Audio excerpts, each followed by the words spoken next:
इसलिए इसका नाम वसुधा है। वसु का अर्थ संपदा होता है और धा का अर्थ उसको धारण करने वाली। तो जब इस धरती को कोई समझदार मनुष्य परखना सीख लेता है तो वो इस धरती में से अलग अलग तरह के पत्थरों को इकट्ठा करते हैं और फिर एक प्रक्रिया से उसके सारे दोषों को दूर करके अंदर से सुंदर रत्न निकाल। कोहिनूर जब तक अतराशित था तब तक सस्ता था और जितना जितना उसको तराशा गया, जितने उसमें फैसेट्स बनते हैं रत्न में, उसकी उतनी ही कीमत बढ़ती। तो इसी प्रकार जो जिनेंद्र मार्गी निर्ग्रंथ गुरु है वो इस खदान में से अपने जैसे पत्थरों को निकालकर, कुछ पत्थरों में ज़्यादा मैल है, कुछ में थोड़ा उनकी अपेक्षा कम है, सब मलिन है, उनको निकालकर अलग अलग प्रकार से, ऐसा नहीं है कि सबको एक तरीके से वो रत्न का रूप दे, वो सबको अलग अलग प्रकार से करते जाते हैं, शोधन करते हैं उनका। जैसे अपन ने पद्म पुराण में देखा 39वें पर्व में कि उदित और मुदित दो भाई थे, फिर भवांतरों में भी भाई होते गए, अंततः राजा क्षेमंकर के पुत्र बनते हैं देशभूषण और कुलभूषण। और फिर जब विद्या अध्ययन का समय आता है तो फिर इतने लीन हो जाते हैं गुरुकुल में कि वो दुनिया को भूल जाते हैं। और उसके बाद फिर घर जब लौटते हैं तो बड़ा स्वागत समारोह था और उनके लिए राजकन्याएं भी बुलाई गई थी। उनको कानों तक समाचार आ गए थे कि आपका विवाह भी होगा, आप बड़े हो गए हो। तो वो ऐसे नगर की शोभा देखते हुए निकल रहे थे और बंदीजन गीत गा रहे थे। तो किसी झरोखे में किसी कन्या को देखकर दोनों का मन आकर्षित हो गया और फिर दोनों ये भी ताड़ लेते हैं कि मेरा भाई उसको चाह रहा है और वो ताड़ लेता है कि मेरा भाई उसको चाह रहा है, लेकिन नहीं, मैं उसको पाकर रहूँगा, चाहे मुझे अपने भाई को मिटाना पड़ जाए।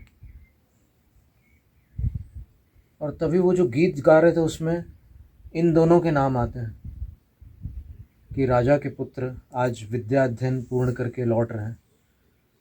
और तुरंत उस पंक्ति के नीचे वाली जो दूसरी पंक्ति थी उस गीत में ये पंक्ति आती है कि इनकी छोटी बहन कमलोत्सवा जब ये पढ़ने गए थे तब तो बहुत छोटी थी, गोद में थी, और आज वो राजकुमारी उस झरोखे में बैठकर अपने दोनों भाइयों को लालायित होकर के देख रही है। जैसे ही ये शब्द उनके कानों में पड़ते हैं तो वो पश्चाताप में डूब जाते हैं। उनको लगता है कि अरे ये इंद्रिय सुखों का आकर्षण कितना विकट है कि इसके कारण अपन कोई मर्यादा ध्यान में नहीं रख पाते, सब कुछ भूल जाते हैं। हमने किसकी कामना की और उसके पीछे हमने एक दूसरे का अहित सोचा। धिक्कार है संसार को। हमें ना विवाह करना है, ना हमें राजपद की कोई आवश्यकता है।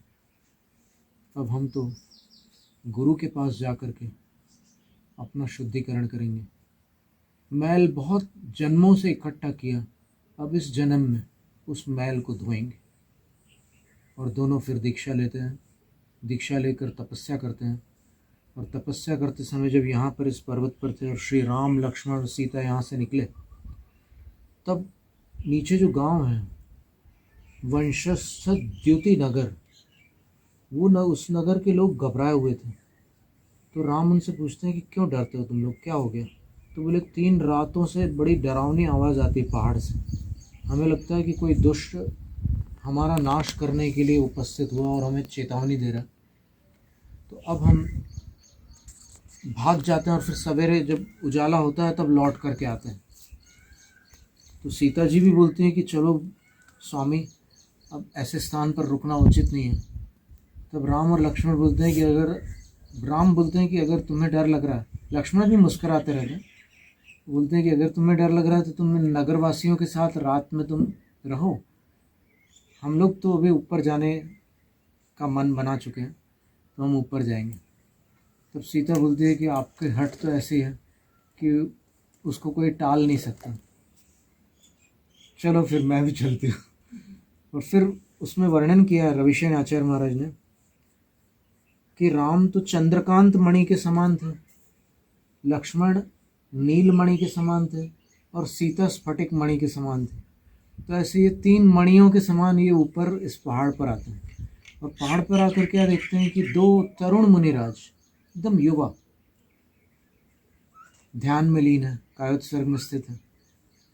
और पास जाकर के देखते हैं तो एकदम घबरा जाते हैं कि इनके पास तो बड़े बड़े बिच्छू और सांप हैं।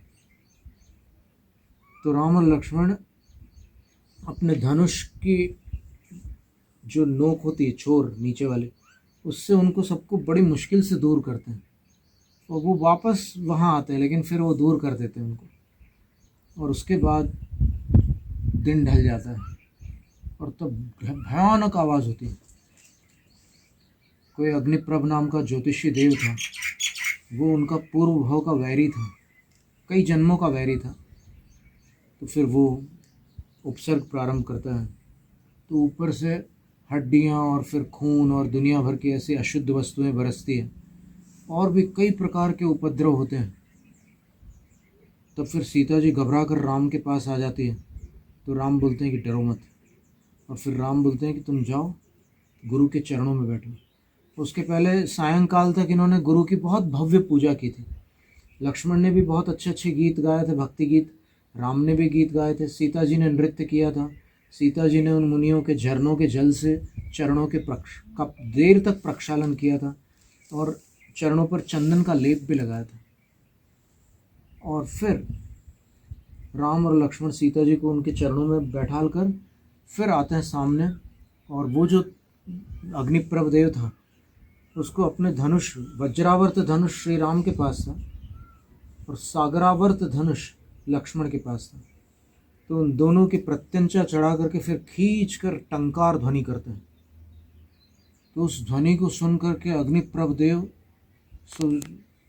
देखता है कि ये कौन है।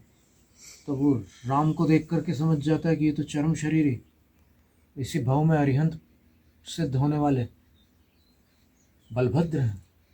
और लक्ष्मण को देख करके समझ जाता है ये तो नारायण है।